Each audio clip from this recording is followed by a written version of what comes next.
তো হেড চামানাল দাস ভাই ভনীসকল তো গাইছ আজিৰ এই ভিডিঅ'টো অলপমান বেলেগতকৈ বেলেগ টাইপৰ হ'ব মানে কি এনেতো মই মোৰ চেনেলত ব্লগ বা তেনেকুৱা টাইপৰ ভিডিঅ' দি থাকোঁ বা কেতিয়াবা কিবা এনেকুৱা শ্বৰ্ট ভিডিঅ' দি থাকোঁ কিন্তু আজিৰ এই ভিডিঅ'টো একদম সম্পূৰ্ণ বেলেগ হ'ব মানে আজি এই টপিকটো অলপমান বেলেগ টাইপৰ টপিকত মানে অলপ বেলেগ টাইপৰ টপিকত অলপমান ভিডিঅ'টো বনাব ট্ৰাই কৰিম তো মনালিছা আৰ্ট এইটো নাম মানে ক'ৰবাত নহয় ক'ৰবাত আপোনালোকে নিশ্চয় শুনিছে আৰু যদি শুনাও নে তেতিয়াহ'লে এই ফটোখন আপোনালোকে নিশ্চয় ক'ৰবাত নহয় ক'ৰবাত হ'লেও দেখিছে বা মোবাইলত বা গুগলত ক'ৰবাত হ'লেও ক'ৰবাত দেখিছে হয় এইখনেই হ'ল এই পৃথিৱীৰ নাম্বাৰ 1 পেইণ্টিং মনালিছা তো গাইছ মানে ময়োতো আৰ্ট কৰোঁ তো মোৰ আৰ্ট কেইখনক কিয় এই পৃথিৱীৰ নাম্বাৰ 1 আৰ্ট বুলি নকয় এইখনক যে কয় চাওক মই ইমান ভাল আৰ্ট কৰিছোঁ চাওক মানে স্ক্ৰীণত ফটোখন উঠি আছে ইমান ভাল আৰ্ট কৰাৰ স্বত্বেও ইমান মানে মোৰ পেইণ্টিংখনে আজিলৈকে মানে একো ফেমাছ হোৱা নাই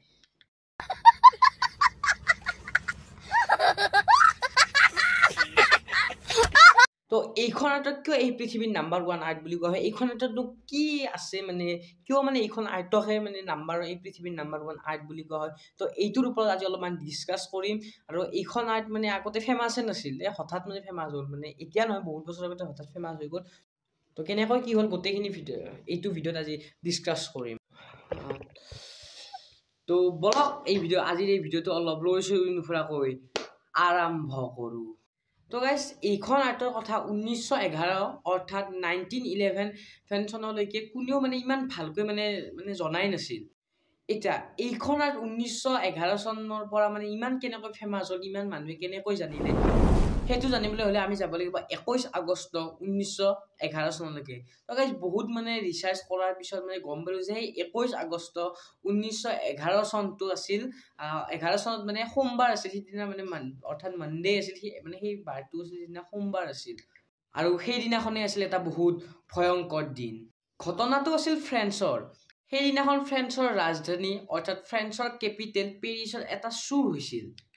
এতিয়া আপোনালোকে ভাবিব যে চুৰটো না আমাৰ ইয়াতো হৈ থাকে সকলোতে চুৰ হৈ থাকে এইটোনো কি ইমান ডাঙৰ কথা এইটো চুৰ হৈছে কিন্তু নহয় সেইদিনাখন কেইজনমান চুৰে লগ হৈ ফ্ৰান্সৰ কেপিটেল পেৰিছৰ লুভ্ৰে মিউজিয়ামৰ পৰা চুৰ কৰিছিল এই পৃথিৱীৰ নাম্বাৰ 1 দ্য মনালিছা আৰ্ট যিখন বনোৱা হৈছিল এজন ইটালিয়ান পেইণ্টাৰ লিঅ'নাৰ্ডো দা ভিঞ্চিৰ সহায়ত মানে তেওঁৰ দ্বাৰা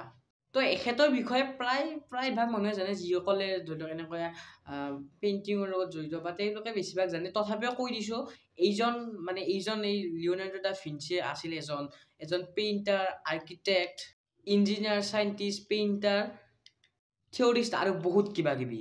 মানে এইজন মানুহৰ কথা কৈ শেষ কৰিব নোৱাৰে এইজন মানুহৰ মানে কথা কৈ থাকিলে এটা মানে এক্সট্ৰা মানে এটা ভিডিঅ' হৈ যাব তো যিমান পাৰোঁ মই শ্বৰ্টত মানে গোটেইখিনি কথাবোৰ ক'বলৈ মানে টাইম হ'ব মানে কাৰণ বেছি টাইম মোৰ ভিডিঅ' নকৰোঁ 5-6 মিনিট এইখিনিমান মানৰ ভিতৰত এইটো ভিডিঅ' বনাবলৈ ট্ৰাই কৰিম কাৰণ যিমানখিনি পাৰোঁ মানে একদম সহজ নৰ্মেল ভাষাত মানে বুজাব ট্ৰাই কৰিম তো এতিয়া এই যে তিনিজন চোৰে যে মই চুৰ কৰা বুলি ক'লোঁ যে এখন লুভ্ৰে মিউজিয়ামৰ পৰা লুভ্ৰে মিউজিয়ামটো আছে পেৰিছত এই লুভ্ৰে মিউজিয়ামৰ পৰা এই যে দা মনালিছা আৰ্টখন যে চুৰ কৰিছিল পেইণ্টিংখন যে চুৰ কৰিছিল তাৰ এই চুৰ কৰা তিনিজনৰ মাষ্টাৰ মাইণ্ড আছিল কিবা ভিকেঞ্জো এই স্ক্ৰীণত আহি আছে এইটো পঢ়িব হয় ভিকেঞ্জো পেৰুগিয়া তো তেখেতে মানে চুৰ কৰিছিল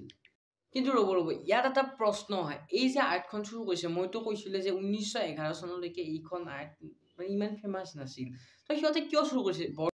বৰ্তমান এই আৰ্টখনৰ মানে এই পেইণ্টিংখনৰ দাম হৈছে more than $1 billion কিন্তু তেতিয়াতো মানে এইখন আৰ্টৰ দামটো আছিল যদি ইমান বেছি নাছিল মানে এই পৃথিৱীৰ নাম্বাৰ 1 আৰ্ট হ'লেও ইমান বেছি নাছিল মানুহে ইমান জনা নাছিল তেতিয়া কেৱল ইটালীত জানিছিল তেতিয়া ইটালী ফ্ৰেন্স এনেকুৱা কাউণ্ট্ৰিবোৰত সিহঁত মানে মানুহে মানে জানিছিল কিন্তু ইণ্ডিয়াত এইখন মানে জনাই নাছিল প্ৰায়ভাগ মানে ইণ্ডিয়াত বুলি নহয় বেলেগ কাউণ্ট্ৰিতো মানে মানুহে জনাই নাছিল তো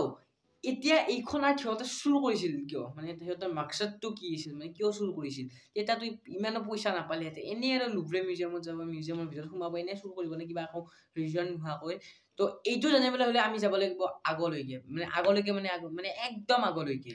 কিন্তু তাৰ আগতে ৰ'ব এতিয়া এটা প্ৰশ্ন হয় যে এই যিখন মনালিছা পেইণ্টিংখন এই পেইণ্টিংখনত যিজনী মানে মহিলা ছোৱালী আপোনালোকে যি কয় এই যিজনী মহিলা আছে মহিলাজনীক যে আঁকিছে সেইজনী কোন এই টপিকটোৰ ওপৰত বহুত অপিনিয়ন দিছিল তাৰে এই মানে এটা প্ৰথম অপিনিয়নটো দিছিল এজন ইটালিয়ান আৰ্টিষ্টে মানে অপিনিয়নটো দিছিল তেওঁৰ নামটো আছিল জৰ্জিঅ' ভাছাৰিয়ে এই অপিনিয়নটো দিছিল 1550 চনত অৰ্থাৎ 1550 তেওঁ দিয়া সেই অপিনিয়নটোৰ মতে এই পেইন্টিংখনত যিজনী মানে ছোৱালী আছে এই ছোৱালীজনী আছিল মানে এই ছোৱালীজনীৰ বিয়া হৈছিল ফ্লৰেন্স চহৰত থকা এজন চিল্ক ট্ৰেডাৰ এজনৰ লগত আৰু সেই যিজনী মানে মোনালিসা আৰ্টখনত মানে পেইন্টিংখনত যিজনী মানে ছোৱালী আছিল তেওঁৰ হাজবেণ্ডৰ নাম আছিল তেওঁ কোৱা মতে হাজবেণ্ডৰ নামটো আছিল কিবা ফ্ৰেন্সিস্কো কিবা তেনেকুৱা কিবা এটা নাম আছিল স্ক্ৰীনত উঠি আছে আপোনালোকে চাওক মানে নিজে পঢ়ি লওক এতিয়া এই ইটালিয়ান যিজন আৰ্টিষ্ট জৰ্জিঅ' ভাছাৰি এই ভাছাৰিয়ে কোৱা মতে ভাছাৰি মানে যিজন আৰ্টিষ্ট আছিল আৰ্টিষ্টজনে কোৱা মতে তাইৰ মানে যিখন পেইন্টিঙৰ যিজনী মহিলা আছে তেওঁৰ হাজবেণ্ডে লিঅ'নাৰ্ডো দা ভিঞ্চিক এই পেইন্টিংখন বনাবলৈ কৈছিল আৰু ইয়াৰ পৰা এই যেতিয়া বনাবলৈ ইয়াৰ পৰা এই পেইন্টিংখনৰ দুটা নাম ওলাইছে এই যিটো নাম মোনালিসা এই মোনালিসা নামটো আহিছে মাডোনা লিসাৰ পৰা এতিয়া এই মাডোনা লিসা মানে কি ট্ৰেডিশনেলি ইটালী ভাষাত মানে এই মাডোনা মানে হৈছে মেডাম তো মাডোনা লিসা মানে হল মেডাম লিসা আৰু এই মাডোনাৰ শৰ্ট ফৰ্ম বনাই দিছিল মোনা আৰু এই যিটো মোনা নাম এই মোনাটোৰ দুটা এন আছে যে MONNA মোনা এইটো মোনাটো ইংলিছত লিখোতে এটা এন ড্ৰপ কৰি দিয়া হয় অৰ্থাৎ এটা এন কাটি দিয়া হয় তো আমি এই মাডোনা লিসাৰ পৰা গম পালো যে মোনালিসা মানে হল মেডাম লিসা নহলে লেডি লিসা আৰু এই যে মই কলো সেকেন্ড নামটো এই সেকেন্ড নামটো হয় লা জিঅ'কোণ্ডো নেকি স্ক্ৰীনত আছে লা জিঅ'কোণ্ডো নেকি এটা তেনেকুৱা নাম আৰু এই যে লা জিঅ'কোণ্ডো এইটো নামটো আহে লিজা ঘিৰাগিনিৰ বিয়াৰ পিছত মানে তেওঁ যে ফাৰ্ষ্ট অপিনিয়নটো দিছিল তেওঁৰ মতে এই পেইন্টিঙত থকা মহিলাগৰাকীৰ নাম আছিল লিজা ঘিৰাগিনি নেকি কিবা তেনেকুৱা তো তেওঁ বিয়া হোৱা মানে তেওঁ যিজন হাজবেণ্ডৰ লগত বিয়া হৈছিল তেওঁৰ উপাধিটো আছিল কিবা জিঅ'কোণ্ডো চ' তেতিয়া আহিল লা জিঅ'কোণ্ডো এনেকুৱা মানে এটা নাম আহিল এতিয়া তেওঁতো অপিনিয়নটো দিলে এতিয়া মানে কি মানুহবিলাকে মানে মানি লোৱা নাছিল যে তেওঁৰ এই অপিনিয়নটো মানে মানি লোৱা নাছিল আৰু পিছলৈকে এইটো মিছা বুলি প্ৰমাণ কিন্তু নাম চাম মানে মানুহৰ কোৱা মতে নাম চাম মানে এইবোৰ সঁচা কিন্তু কিছুমান অপিনিয়ন মানে যে পেইন্টিংখন বনাবলৈ দিছিল কিবা দিছিল এইবোৰ মানে কি হল মানুহৰ মতে মিছা বুলি কয় আৰু এইটো ভুল বুলি প্ৰমাণিত হল এই অপিনিয়নটো দিয়াৰ পিছত বহুতে কৈছিল যে সেইজনী লিঅ'নাৰ্ডো ভিঞ্চি অৰ্থাৎ এই যিজন পেইণ্টাৰজনৰ মাক আছিল কোনোবাই কয় তেওঁৰ ঘৈণীয়েক আছিল কোনোবাই কয় যে ইটালীৰ কিবা ৰাণী আছিল কিবা আছিল তেনেকুৱা বহুত অপিনিয়ন আছিল কিন্তু এইবোৰ চব মিছা বুলি প্ৰমাণিত হল তাৰ পিছত 1987 চনত অৰ্থাৎ 1987ত লিলিয়ান কিবা স্ক্ৰীনত উঠিছে লিলিয়ান কিবা তিৰোতা এজনী মানে এটা অপিনিয়ন দিলে যে এই যিখন মোনালিসা আৰ্টখন মানে পেইন্টিংখন এই পেইন্টিংখনৰ জৰিয়তে লিঅ'নাৰ্ডো দা ভিঞ্চি অৰ্থাৎ এই পেইন্টিংখনৰ পেইণ্টাৰজন নিজক মানে আঁকিছে মানে নিজৰে অলপমান দৰ্শাইছে চ' ইয়াত স্ক্ৰীনত উঠি আছে এই ফটোখন আপোনালোকে চাব পাৰে তো এইবোৰ এনেও বনাব পাৰে চ' এইটো তেওঁৰ মিছা বুলি প্ৰমাণিত হল তো কিন্তু সঁচাটো আছিল যে এই তিৰোতাজনী লিজা ঘিৰাগিনি নে কিবা জিঅ'কোণ্ডো তেওঁৱে আছিল ফাৰ্ষ্ট যিটো অপিনিয়ন দিছিল নামত তো সেইটোৱে একদম মানে ভালকৈ প্ৰুভ হৈ গ'ল যে তেওঁৱে আছিল সেই যে ছোৱালীজনী বা সেই মহিলাজনী যে নামটো যে কিবা লিজা যে ঘিৰাগিনি লিজা জিঅ'কোণ্ডো যে আছিল সেইটো প্ৰমাণ কৰি দিছিল এজন প্ৰফেচাৰৰ নামটো ইয়াত স্ক্ৰীনত দিয়া হৈছে আপোনালোকে চাই ল'ব আৰু তেওঁ এই টপিকটোৰ ওপৰত 25 বছৰ ৰিচাৰ্চ কৰিছিল আৰু 2004 অৰ্থাৎ 2004তহে তেওঁ এই টপিকটোৰ ওপৰত মানে তেওঁ যে লিজা ঘিৰাগিনি অৰ্থাৎ লিজা জিঅ'কোণ্ডো আছিল সেইটো মানে একদম পুৰা ক্লিয়াৰ এভিডেন্স পালে মানে একদম পুৰা সঠিক তথ্য পালে তো তেতিয়া মই কৈছিলো এই পেইন্টিংখন চুৰ কৰাৰ কথা তো বহুতে ভাবিব যে এইবোৰনো কি মাজতে এইবোৰ এনে বুকি আছে কিন্তু কিয় চুৰ কৰিছিল সেইটো জানিবলৈ হলে আমি আগতে এইখিনি কথা মানে জানি ল'ব লাগিব কাৰণ এইখিনি চুৰটো কিয় কৰিছিল এইটোৰ লগত ৰিলেটেড এতিয়া চুৰ কিয় কৰিছিল একদম মানে ভালকৈ আমি জানিবলৈ হলে আমি যাব লাগিব 1516 চন অৰ্থাৎ 1516লৈ মানে এবাৰ কি হৈছিল 1516ত অৰ্থাৎ 1516 চনত এবাৰ ফ্ৰেন্সৰ ৰজা এজনে এই লিঅ'নাৰ্ডো দা ভিঞ্চিক মানে কি কৰিছিল মানে ফ্ৰেন্সত থাকিবলৈ ইনভাইট কৰিছিল ক'লে যে আমাৰ ইয়াত মানে থাকিবলৈ তাতে ইটালীত মানে লিঅ'নাৰ্ডো দা ভিঞ্চিৰ অৰিজিনেল ঘৰ আছিল ইটালীত তো ক'লে যে ইটালীতনো কিমান থাকে ফ্ৰেন্সত তাতো ইয়াত ইমান কিবা কিবি দিম মানে সেনেকৈ কৈ লিঅ'নাৰ্ডো দা ভিঞ্চিক মানে ফ্ৰেন্সলৈ লৈ আহিলে আৰু এই লিঅ'নাৰ্ডো দা ভিঞ্চি অৰ্থাৎ এই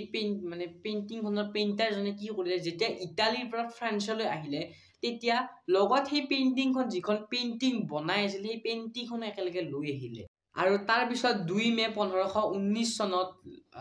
লিঅ'নাৰ্ডো দা ভিঞ্চিৰ মৃত্যু হয় আৰু তেওঁৰ মৃত্যু হোৱাৰ পিছত যে ৰজাই এদিন এনেকৈ চালে বা ভালকৈ এনেকৈ চোৱাৰ পিছত সেই পেইণ্টিংখন পালে আৰু সেই পেইণ্টিংখন পোৱাৰ পিছত ৰজাই সেই পেইণ্টিংখন ৰয়েল কালেকশ্যনৰ বাবে কি কৰিলে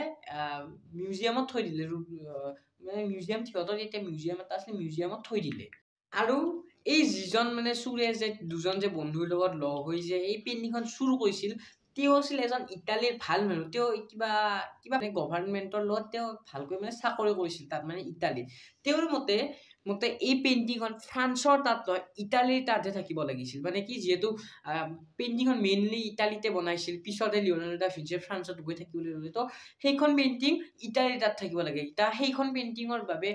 ফ্ৰান্সখন বহুত বেছি মানে ফেমাছ হৈ গৈছিল আৰু তেওঁ চুৰ কৰাৰ পিছত এই পেইণ্টিংখন মানে ইমান বেছি মানে ভাইৰেল হৈ গ'ল ইণ্ডিয়াতে বা যিমান কাউণ্ট্ৰি আছে গোটেইতে এইখন ভাইৰেল তেতিয়াও বাৰু এইখন এই পৃথিৱীৰ নাম্বাৰ 1 আৰ্ট আছিল কিন্তু মানে বহুত বেছি ভাইৰেল হৈ গ'ল মানে ইমান টিভি নিউজ চেনেল কাৰণ ইমান এখন পৃথিৱীৰ নাম্বাৰ 1 আৰ্ট আছিল সেইখন মানে চুৰ হৈছে আৰু তাকো মিউজিয়ামৰ পৰা লুভ্ৰে মিউজিয়াম এইটো এটা একদম মানে বহুত ডাঙৰ মিউজিয়াম হয় এই মিউজিয়ামটোৰ পৰা মানে চুৰ কৰাটো ইমান সহজ নাছিল তো তেওঁ চুৰ কৰিলে আৰু তাৰ কেইবছৰমান পিছত তেওঁ ধৰাটো পৰিলে ধৰাৰ পিছত আকৌ সেই পেইণ্টিংখন আনি কিনে লুভ্ৰে মিউজিয়ামত থৈ দিলে আৰু এনেকৈ এই পেইণ্টিংখনৰ কথা সকলোৱে গম পালে আৰু এটা কথা কওঁ যে মানে মই জনা মতে মানে বহুত মানে গুগলতে হওক বা কিবা কাৰণে পাইছোঁ জনা মতে এই পেইণ্টিংখন তেওঁ মানে আধা কৰা হৈছিল আৰু এই পেইণ্টিংখনৰ 2খন পেইণ্টিং ওলাইছিল এই পৃথিৱীৰ নাম্বাৰ 1 আৰ্ট বুলি কয় যদিও এই পেইণ্টিং 2খন পেইণ্টিং আছিল তো এই ভিডিঅ'টো আজি ইয়াতে সমাপ্ত কৰোঁ কাৰণ ভিডিঅ'টো বেছি মানে দীঘল কৰিব নাযাওঁ কাৰণ দীঘল কৰিলে আপোনালোকৰ চাই বৰ লাগিব এই ভিডিঅ'টো জাষ্ট কৰোঁ যে কিয় এইখন ইমান ফেমাছ হৈ গ'ল কেনেকৈ এইখন ফেমাছ হ'ল কি হ'ল গোটেইখিনি ক'লোঁ আৰু ইয়াৰ বিষয়ে মানে এই টপিকটোৰ ওপৰত বহুত মানে আছে মানে কথা আছে তো ইমান ক'বলৈ নাযাওঁ কাৰণ ইমান ক'বলৈ গ'লে ভিডিঅ'টো দীঘল হৈ যাব যদি আপোনালোকে বিচাৰে তেতিয়াহ'লে কমেণ্টত ক'ব পাৰে তো মই নেক্সট এটা ভিডিঅ' আকৌ বনাম তো থেংক ইউ তো ভিডিঅ'টো ভাল লাগিলে এটা লাইক কৰিব আৰু এনেকুৱা ধৰণৰ ভাল মানে ইনফৰমেশ্যন দিয়া ভিডিঅ' যদি লাগে তেতিয়াহ'লে কমেণ্টত ক'ব তো এনেকুৱা ধৰণৰ মই চেনেলটো মোৰ ব্লগিং হ'লে এনেকুৱা ধৰণৰ ভিডিঅ' মই আপোনালোকৰ মাজলৈ আনি থাকিম তো থেংক ইউ চেনেলটো ছাবস্ক্ৰাইব কৰি দিব দিয়ক bye bye bye bye bye bye bye